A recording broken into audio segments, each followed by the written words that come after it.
I've always liked working with composers, with Hans in particular, in a way where you want to free them from the constraints of the picture. You want them to be inspired by it. But I like Hans to be able to write freely and not be trying to hit cuts, not be trying to squeeze things into the tightest edits that we're going to wind up with for certain sequences. I want to kind of hear where his imagination would go, were it completely free to just interpret the ideas of the script.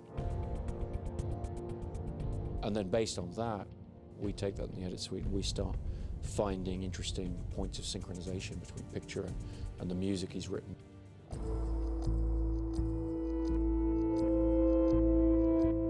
Hans is one of the great masters of finding the sound of things. Not just what the tunes are, not just what the notes are, but how they're played, what the voices are of the thing.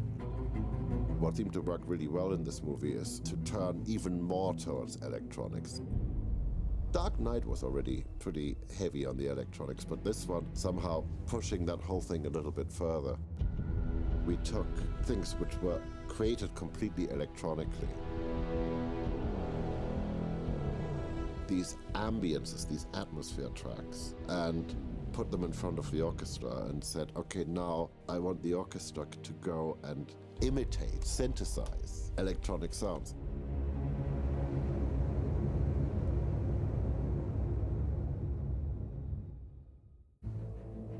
I booked the craziest, biggest brass section I think ever assembled in a studio.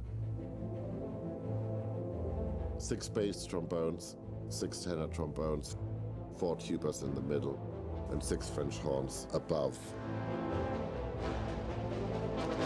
The force when they were really blowing, you know, it's a physical force, you know, it hits you.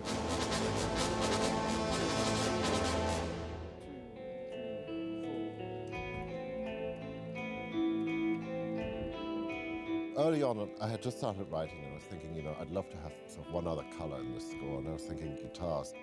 And then I was thinking, there's a sort of a hideous thing that happens when you have guitars and orchestra. And I was sort of sitting there and playing around with sort of bad sampled guitar sounds, and I started coming up with this little tune, and it was like I knew at that moment who I was writing for. Okay, so it goes up again then, right?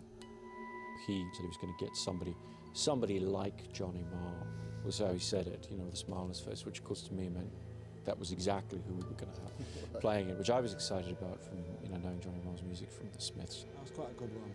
Yeah. He's a bit of a legend.